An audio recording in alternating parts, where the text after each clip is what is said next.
So what does a general contractor do? If you're considering becoming a general contractor or hiring a general contractor, or maybe you want to be a project manager for a general contractor one day, or an estimator or a superintendent, whatever. Like, what exactly is their role? What do they do for a construction project? Like, do they hire subcontractors? Do they always have in-house workers doing framing, concrete, masonry, whatever? Well, I've been in the construction industry for multiple decades now. I've been a general contractor and own my own construction company for the last decade plus. And stay tuned towards the end of the video where we talk about the most important skills and traits if you are deciding on maybe becoming a general contractor yourself.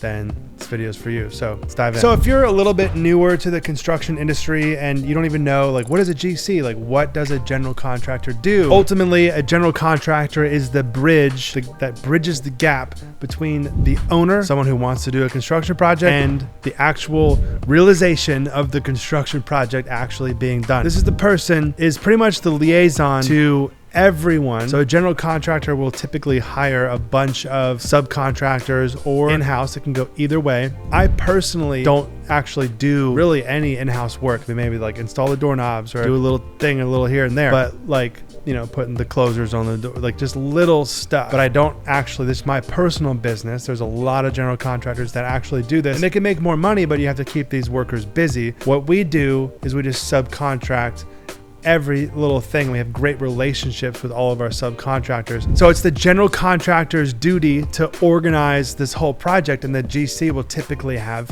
a team, like a project manager, a superintendent, and maybe they have like a foreman and crew workers like actually doing like the trades. So they'll have an estimator on their team to bid the jobs, and then they'll have a project manager that'll work with a superintendent. The project manager is in the office typically. The superintendent is typically in the field all day long, and maybe he'll come into the office just to meet with the project manager, look at the big picture idea, stuff like that, which the big picture idea is really the project manager's job, right? And the superintendent is really there for the day-to-day details, maybe a 2-week look ahead schedule to kind of keep that schedule moving, but he's going to work with the project manager like, hey, like, what do we got coming up like in 2 months, depending on how big the project is. But the PM, it's his job to be looking far into the future of the project and make sure that all the long lead items are ordered at the beginning of the project, and to build a great schedule with dependencies and set the baseline on the Gantt schedule and stuff like that.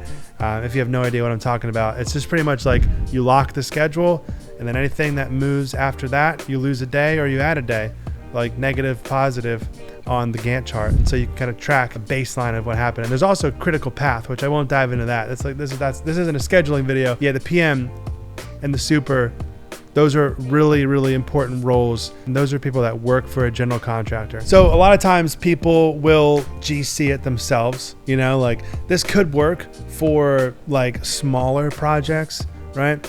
But it really is best, especially on things like, I don't know, 100 grand or more, or like, I don't know, whatever, to like really have a general contractor that actually understands all the different trades, right? Because a GC, even if it doesn't seem like it, actually does a crap ton of work. There's so much work. Even when I was becoming a general contractor, then I actually was a general contractor, I'm like, whoa, like the difference between before I was and then after I had some experience, I was like, I didn't even understand like how much work really goes into successfully completing construction projects. It's a big deal to line up and order the right materials and have the right stuff going in and making sure the plans are good, you know, like good engineering, good architectural work, good mechanical, electrical, plumbing, and civil drawings, and all the things, the architectural that go into building a project, overseeing the team, ensuring quality, you know, like to know what is going to be a problem before it actually happens. Like, oh, that wall isn't straight, and because I put a level on it, or I check for square or whatever, like checking your foundation for square before you pour the slab, like that's your superintendent's job.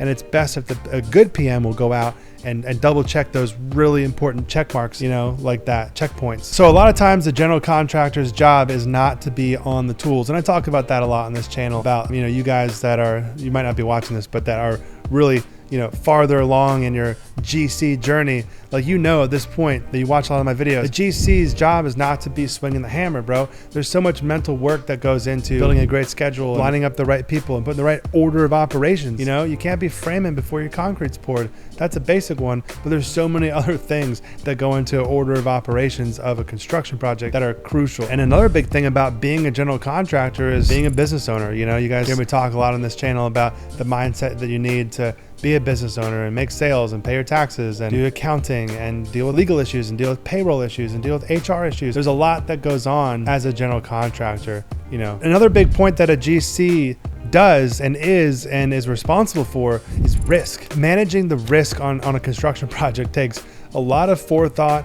There's safety precautions and stuff like that. But the GC is responsible for excavators tipping over and someone falling off the scaffolding and all kinds of crazy stuff that can happen on a construction project. The GC is ultimately responsible. So it's really good if the general contractor has proper, workers' comp insurance, general liability insurance, auto insurance, all kinds of different insurance policies. So another big thing that a GC should have in his back pocket is great insurance policies, because it's important because of what you do as a GC. What does a GC do? He manages risk. And depending on what kind of contract you sign with a GC, or if you're the GC signing with the client, whatever, like if it's a lump sum, you're responsible for what you bid, bro. Especially like on a government project or whatever, like you are responsible. If the drawings have it drawn and you missed it, like I heard this one story one time, bro, where this guy bid this, like, I think it was like a 3-story jail or whatever, but like he left off like one of the stories or something like that, and he missed like everything, all the components, the doors, the drywall, the MEP, everything, mechanical, electrical, plumbing, everything that went into this 3rd story, and he had to cover it. And I think it put him out of business. So your estimator is the most important role in a general contracting company. So like I said, a general contractor manages risk. He's got to make sure that it's estimated right, and then you got to project manage it right, and the superintendent's got to catch all the details on site. So the general contractor has a lot of responsibility on his shoulders, and the general contractor has to be an amazing communicator. It's his job. That's the whole point. It's like, it's not just brain work, but it's people work. It's working with people, and knowing how to talk to them and being able to bring a whole team together, because you literally are like the orchestrator of this whole orchestra. And it's a beautiful thing to see it all come together, in the end. When you see these projects actually come together, it's amazing. After all the effort you put in, all that forethought, and you ordered everything, and then you watched it all happen and you managed it. Construction is a beautiful sport. It's a beautiful thing. It builds things on earth that are meaningful for other people. These structures that we live in. It's so cool. And the structures that we go shopping in or whatever, or get coffee, or take our dog to the animal clinic. I do all the commercials. That's what I do. So let's talk about a couple skills that a general contractor should have, because it could be really stressful. So how do you attack this stress that's going to pop up when you're running a construction company? One of the biggest skill sets that a general contractor should have is problem solving. Like, you have to be resilient when these problems come up. You can't be like, oh my gosh, we can't get through this. Bro, the problem is the way.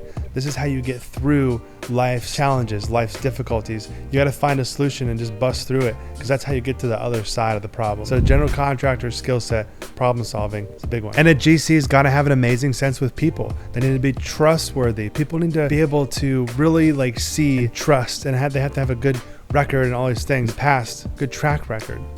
People need to trust you as a general contractor.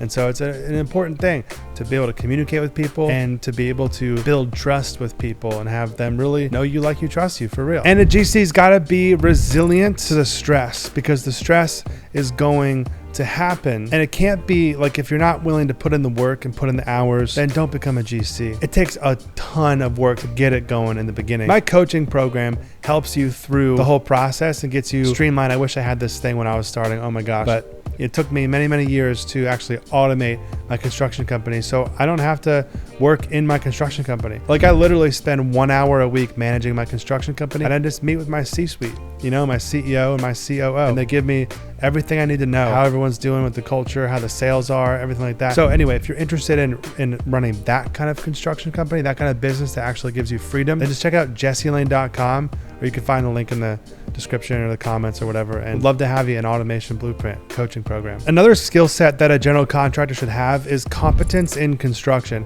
And I've talked about this for years on this YouTube channel, about how a GC really needs to understand the nitty gritty, you know, of construction. You got to understand that a drywall screw, you don't build a deck with that stuff, man. Like, you don't put that outside. You know, there's different stuff. There's different stuff that you got to know. And there's so many details. And so it really does take someone, you have to know construction to be a GC. You can't just go out there and fake it till you make it. And if you really don't have the experience, go work for another general contractor as a superintendent and then a project manager. Even start as an assistant superintendent, right? And then work your way up, even if it's an intern. You know, I've hired a lot of interns since I've owned my construction company, and it's great. You pour into the younger generation, you know, and sometimes they stick with you, sometimes they don't, but depending on where they want to live and whatever. But long story short, if you're trying to become a general contractor, go get some experience. That's the most important thing I could say to you, man, is start small and don't be afraid to get paid little. Don't go get paid $5-10 an hour more being some server at a country club or whatever if that's not what you want for your life.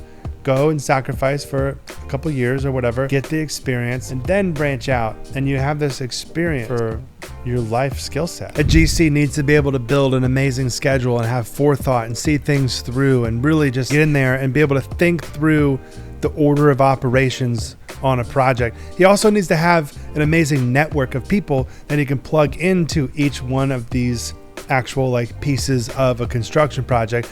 Like if you have drywall coming up in a bunch of weeks for a project, but you don't really know a great drywall guy, you got to get out there and network, man. You got to get out there, even if it's calling drywall guys after you Google them, and go meet them in their office. A skill set, a trait, a character trait that like a GC's got to have is you got to have people skills, man. And you have to have a deep Rolodex, you know, a deep phone contact list of all these people that can do quality work for you. Because then, man, if you hire the wrong people, that is how your business just goes straight down the tubes. You can't hire the wrong people and expect to have a successful construction company, especially if you hire the wrong people and you don't have a superintendent on site. Oh my gosh, that's a recipe for disaster, because again, your job as a GC is risk management, right? It's to ensure quality and get the whole team lined up. Like, you got to have quality people out there doing quality stuff with a quality superintendent out there and a quality project manager, you know, to be a good GC. The second to last thing here that I could think of for a general contractor would be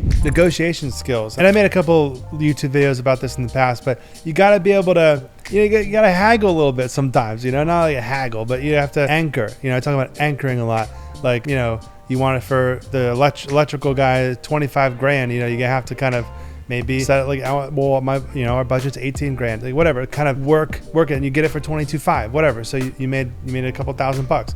So it's like, you gotta be able to have, first of all, great relationships. Don't always just be haggling, but you'll learn how to negotiate. It's a business, man. And if it's a business, man, you gotta become a businessman. You know what I'm saying, man? To learn how to negotiate a little bit. And lastly, it's just important to have a good mission, man. Like a good mission and vision for your life, but also your business, you know? Because if you can paint this amazing picture for an amazing life for people that work for you and an amazing life for your business in and of itself, then the people are going to rally around the vision and the mission that you have for your company, and they're going to benefit from it. You're going to benefit from it, and it's just all going to be a beautiful thing in the end. So hopefully that was helpful. I was just trying to connect with you and tell you what a general contractor was. If you want to go to jesselane.com and check out some of the courses and stuff like that, feel free. And there's also another video popping up if you want to keep watching, and we'll see you in the next one.